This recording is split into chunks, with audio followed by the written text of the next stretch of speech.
एक ही गांव के तीन नौजवान एक गुरुजी से विद्या प्राप्त करने के लिए निकलते हैं। गुरुजी बड़े विद्वान थे, जिसको जो विद्या सीखनी थी उसे वो शिक्षा प्रदान करने में निपुण थे। तीनों में से एक विद्यार्थी ज्योतिष, दूसरा वैद्य शास्त्र, तीसरा तर्क शास्त्र का अभ्यास करना चाहते थे। गुरुजी उनकी परीक्षा लेने वाले थे। एक दिन एक आदमी गुरुजी के पास एक कुंडली लेकर आता है। उस कुंडली के युवक से अपनी बेटी की शादी करवाने का इरादा बताते हैं। बाकी सारी बातें हमें स्वीकार है। कुंडली देखकर अपनी सलाह दीजिए। यदि आप हाँ कहेंगे तो विवाह करवा दूंगा। गुरुजी कुंडली को देखकर इस नौजवान को विवाह के योग के साथ साथ दुष्ट ग्रहों का भी प्रभाव है, शादी के कुछ ही समय में बीमार पड़ जाएगा। इन बातों को सुनकर वो आदमी निराश हो जाता है। गुरुजी तीनों शिष्यों की तरफ देखकर, आप इस आदमी को क्या सलाह देना चाहते हैं? तुरंत तर्कशास्त्र का पठन करने वाला, हर कुंडली में कभी ना कभी दुष्ट ग्रहों का प्रभाव होता ही है। बाकी बातें जब संतोषजनक हो तो शादी करा देना ही अच्छी बात है। वैद्य शास्त्र का पठन करने वाला, दूल्हा बीमार पड़ जाएगा। कौन बीमार नहीं पड़ता? अच्छी डॉक्टर के पास ले जाकर अच्छी ट्रीटमेंट भी करवा लेने से ठीक हो जाएगा। अब ज्योतिष शास्त्र का पठन करने वाला, इसमें इतनी सोचने वाली क्या बात है? जिन ग्रहों का बुरा प्रभाव होने वाला है उसे हम पहले से ही जानते हैं। तब उन ग्रहों को शादी के समय में शांति करवा देने से कोई बीमारी ही नहीं होगी। कुछ समय बाद गुरुजी पड़ोसी गांव जाने के समय में गुरुजी की बेटी को बुखार हो जाता है। गुरुजी की पत्नी बच्ची को छूकर, अरे बच्ची का शरीर जल रहा है, अब क्या किया जाए करके शिष्यों से पूछती है।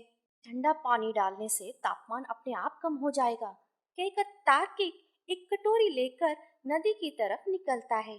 ज्योतिष पंचांग देखकर उस दिन की तिथि, सप्ताह, नक्षत्र की गणना करके किसी ग्रह के दोष से बुखार हुआ है शोध करके बैठता है। वैद्य बच्ची की परीक्षा करके वह किस प्रकार का बुखार है उसे पहचान कर रसोई घर के कुछ चीजें निकालकर उन्हें पीसकर शहद में मिलाकर बच्ची को देता है। शाम को गुरुजी के घर वापस आते ही बच्ची का बुखार कम हो जाता है।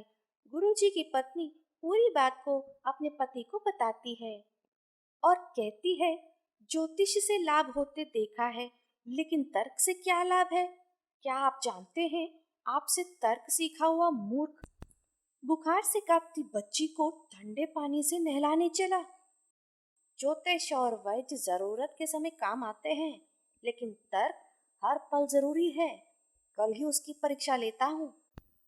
कहकर गुरुजी तार्किक परीक्षा के लिए आवश्यक अंशों को बताकर उसका कार्याचरण भी अपनी पत्नी को समझाता है। अगले दिन दोपहर को सभी मिलकर भोजन करते समय गुरुजी गलती से एक विषैले कीड़े को निगल गया शोर करके बेहोश होकर दीवार पर जकड़ कर रह जाते हैं। तो गुरुजी की पत्नी हैरान होकर उनकी हालत देखने शिष्यों से कहती है। वैद्य और ज्योतिष खाना छोड़कर हाथ धो लेते हैं। वैद्य गुरुजी की नाड़ी की परीक्षा करने लगता है। ज्योतिष पंचांग के पन्ने पलटने लगता है, लेकिन तार्किक गुरुजी का चेहरा एक पल देखकर फिर खाना खाने लग जाता है। गुरुजी की पत्नी उससे कहती है कि तू कैसा शिष्य है? गुरुजी विषैले कीड़े को खाकर अस्वस्थ हो गए तो तुम अनजान बनकर खाना खा रहे हो। गुरुजी ने कोई विषैले कीड़े को नहीं खाया। गुरुजी उस विषैले कीड़े को जब पहचानते हैं तो उसे खाने की चेष्टा क्यों करेंगे? वो इतने बेवकूफ तो है ही नहीं। यदि कोई कीड़ा अगर मुंह पे चला भी जाए तो उसे खाने के साथ साथ थूक तो देंगे, लेकिन खा तो नहीं जाएंगे। तार्किक कहता है।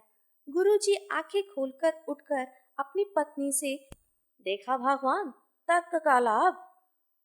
उसके बाद गुरुजी अपने तीनों शिष्यों को शिक्षा संपन्न होने के बाद विदा कर देते हैं।